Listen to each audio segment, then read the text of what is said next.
Nathan is a native of Louisiana, and he served in the Marines and was a merchant naval officer for 30 years, retired. He and his wife Sandy then settled in the state of Washington. And while they were there in Washington, they were involved, got started breeding and showing and packing and working with llamas. And 9 years ago, they decided to move closer to their home, to their roots, so they came to New Albany, to Union County, and brought 22 of their llamas with them. And so I'm very pleased today to have Nathan Shaddinger. His business card calls it Magnolia Knoll, but he's going to talk with us about some of the activities and some of the dealings that he has with farming and working with llamas. So make a nice Kiwanis welcome to Nathan Shaddinger. Thank you, Mr. Ray. Good afternoon, Kiwanis, and I want to tell you what a great job you do for the community. We appreciate it, and the community appreciates it. And I don't know how many of you knew what the presentation was going to be today, but the title is All You Wanted to Know About Llamas and More in 25 minutes. So I'm glad to be able to talk to you about llamas. It's been a big part of my life and my wife's life. For 25 years we've lived with llamas. You know, history tells us that, and I don't really agree with this, but maybe 10 to 20 million years ago, there was a land bridge between Alaska and Russia. And us humanoids passed over that land bridge and moved into North America and began to live there. Along came the first ice age and covered most of North America. And when the humanoids came across, there were some camelids came with them. Now these camelids were maybe somewhat like what you know as of a camel, but they were smaller. And they traveled with the humanoids into North America. The Ice Age forced them down south, into South America. And they really found a home in the Andes Mountains. It didn't take long for them to split into two different breeds of camelids. One called the guanaco was large and athletic, not much wool. And the other one was a small little animal, had beautiful, fine, textured wool. And they existed like that for a long time until about, maybe 5,000 years ago, the Incas decided that they would take some of the benefits of each animal, and since they were both of the same family, camelid, that they could breed together, and they produced what is known today and what you see as a llama. There have never been a wild llama. They are strictly a cross between the two breeds, the guanaco and the vicuña. The vicuña is very tiny, and they have not been domesticated. The guanacos have been domesticated, and they all look pretty much the same. They're brown and white, very tall, not much wool. So what we have today is the llama.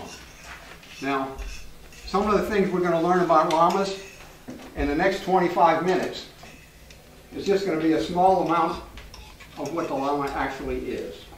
We've been living with llamas for 25 years, and I can't seem to remember a time when we didn't have llamas. When we came here to New Albany, it wasn't but that same year, maybe the year after, that Stanley Wise says, "Can you bring your llamas over to the fair?"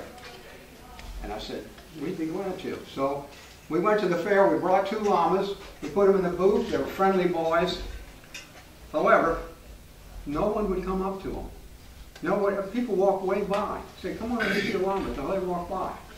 So the next day, I went to the bank, and I got one of these.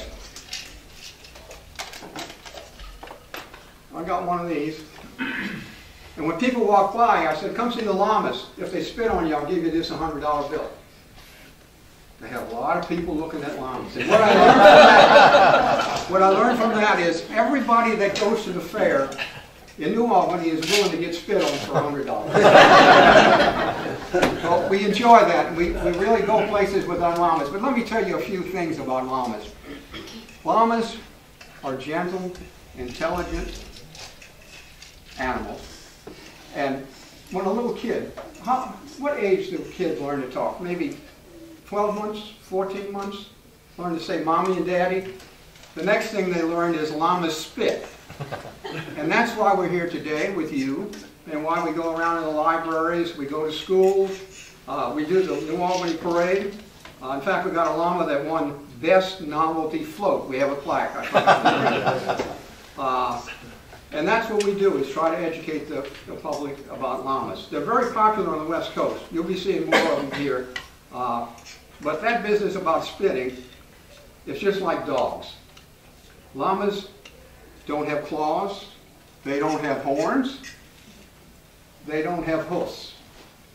So their only defense for the guanacos and the vicuñas still in the wild is their ability to run. They can outrun almost anything on 4 legs. But when they're in close together, they're subject to predation. So we have to have good fencing for llamas to keep dogs out and coyotes and things like that. In fact, when they really get together, they try to compete with each other and they spit. But just like a dog, not every dog bites. If they're properly socialized with people, they don't bite. Same thing with llamas. When they're properly socialized and raised with people, my rule is I've got a 50 horsepower tractor with a front end loader. I can dig a hole 6 foot deep in about 10 minutes. And I promise, when a llama spits on me, there's going to be a hole out there. But llamas have a lot of good features for people who have small acreages. It doesn't take much acreage. An acre, 2 acres, you can have a couple of llamas. They're herd animals, so you need 2 at least, so that they can get along with each other. They do get along with other domestic animals. They'll get along with goats, horses, not so good with cattle. They can't compete with cattle, so they don't take much. They produce a lot of good things, and when the acres raise them, they raise them primarily as pack animals because they can carry up to 25% of their body weight. If that was a horse carrying 25% of its body weight, it'd have to be carrying about 700 pounds. So the llamas are very efficient at that, especially up in the high mountains of the Andes. When I went there several times years ago, I enjoyed seeing the guanacos in the wild. We find that domesticated llamas make great companion animals. They're gentle, they're smart. We had a female that no matter what type of lock you would put on the gate, no matter how complicated, she would open it. Went through Lowe's and every type of lock I could buy, she could open it. Finally put a chain on it with a padlock, and for years she kept fooling with the padlock. She was trying to figure out the combination. They're pretty smart. They all know their names. They come when called. And I'll tell you what, if I had it to do all over again, I would do it. And it first started with me when we passed a llama farm like the one here on Martintown Road, and I made the mistake of stopping. My wife would always say, slow down for the llamas. And one day I made the mistake, I stopped. And we started with 2. We have as many as 30 in Washington State. We don't have that many now here, but we brought 22 with us from Washington in 1 trailer. You talk about a trip. That was a trip. So I'm going to get and show you some of the things that are made from llama wool, and hopefully we have a chance to come up and look at the display here. People ask, what do you do with llamas? And here are some of the pictures that the activities that we do. Everything from packing and showing and traveling with them on trails, and they do obstacles too. On the West Coast they have numerous 4-H groups that have nothing but llamas, and they have shows, and they do obstacles. The best llamas get awards, and let me tell you that I get many questions about llamas, and one of the questions is What do they cost? Well, I guess you go to the Pontotoc auction, occasionally a llama shows up there, maybe $50, $100. You can bet it has either a behavioral problem, a health problem, or it's very old. And if you go to Oklahoma City in the spring, there's a llama show and sale, and llamas will go 5 figures. 5 figures. And I have seen a llama go for $100,000. That was about 10 years ago. Prices are much down. The IRS considers them livestock, so if you raise llamas, you can, just like raising horses or raising cattle, you have to make it a business, but you can depreciate your buildings, your barns, the expense off your feed. They don't require much feed, about 4 pounds a day of forage. They usually like to graze on grass, but they will browse if they have an opportunity to get out in your yard. They'll eat all your fruit trees. So you have to be careful about that. But they don't take much to keep. All they need is a little shelter from the north wind. Here we have to shear them in the summer because of the humidity. They can't handle that much humidity. We shear them. All our wool goes to Lynn Tubbs down in West Point, Yarns and More. So if you have someone in your family that has everything and you don't know what to buy them for a gift, you might consider going there and buying a shawl like this for a lady that has everything. This is made from pure llama wool. Or for a man, how about a pair of socks like this? Or I bought this down in Peru about 15 years ago, and I wear it every year. You can wash it. Llama wool doesn't shrink, it doesn't mat, it breathes. I feel comfortable outside. I come in, I feel comfortable. It makes great gifts. In fact, the 30th of this month, there's a Llama and Wool Fest in Oxford at the old powerhouse, if you know where that is. And Saturday, the 30th, and there'll be lots of llama items you can buy. They have classes on doing things like needle pointing. This is made out of llama wool, and it's been felted. To felt llama wool, all you have to do is wash it in soapy water, lay it out flat, pound it down, and it will felt, just like sheep wool.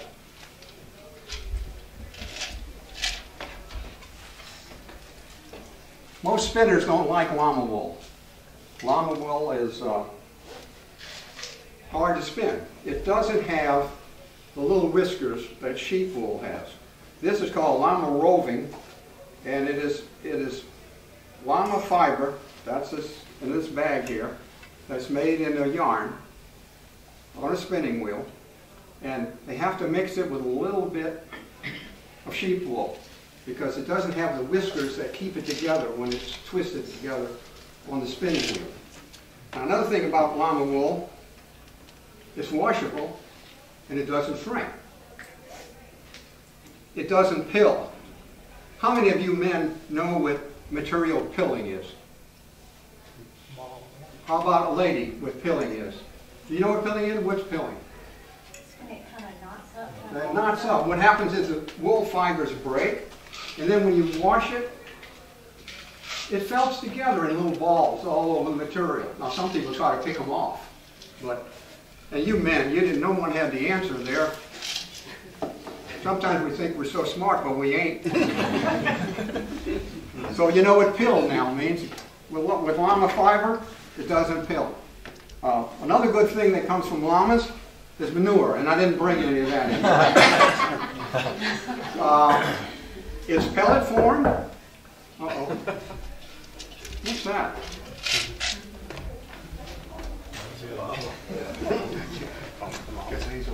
So, people come in this door?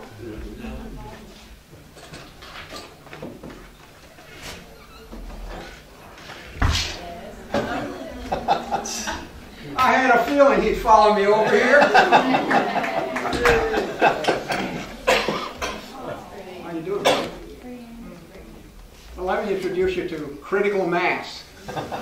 Anybody know what critical mass is? Anybody take physics here?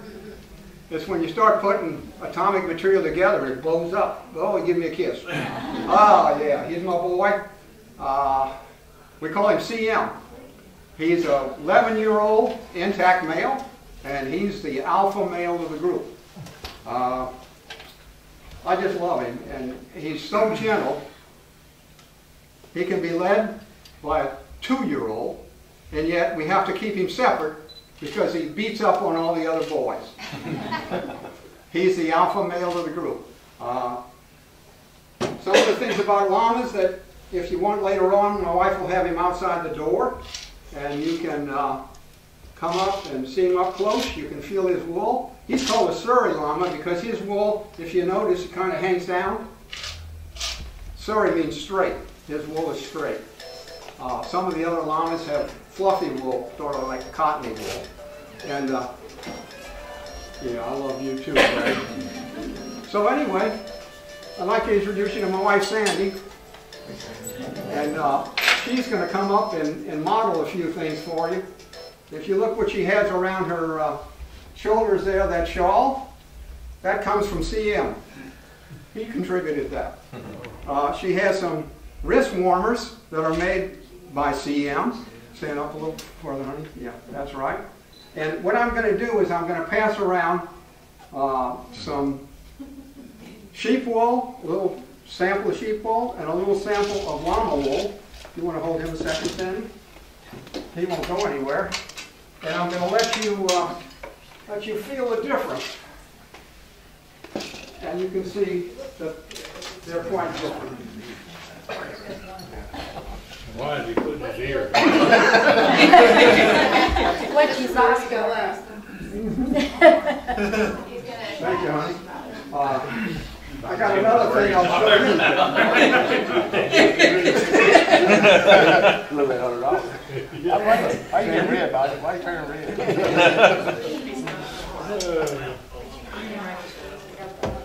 This has been knitted and then felted.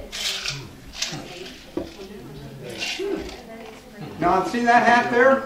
It's waterproof, windproof, to stop everything except the 30-06. And then this has been felted and needle felted. The black is needle felted. So, you want me to take him? Yeah. Now, I'm getting near the end of my time. I'd like to open this up for some questions. You can leave him here for a moment. I'm going to pull him out a little farther. So if you want to see some of the interesting things about him, he has a cloven hoof, and he has toenails on him, like a dog. We have to trim them when we shear him. And yeah, he looks okay. His toenails look okay. And he was shorn this spring, only around the waist, the barrel cut we call it. And you'll notice that he has these spots. He's actually an Appaloosa. But when this wool grows out long, it turns into various colors. And beneath that is the virgin part of the wool. You can see it. And it's very soft and very luxurious. Okay, I'm going to open this up to some questions. If anyone has any questions for a moment or two. How long do they live? They live between 20 to 25 years, and I have heard of them living up to 30. So, and they breed, they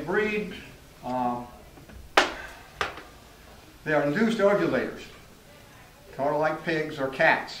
And a maiden will not take on the first breeding, but starts ovulating, and then they can breed. And the gestation period is a little less than a year, 355 days.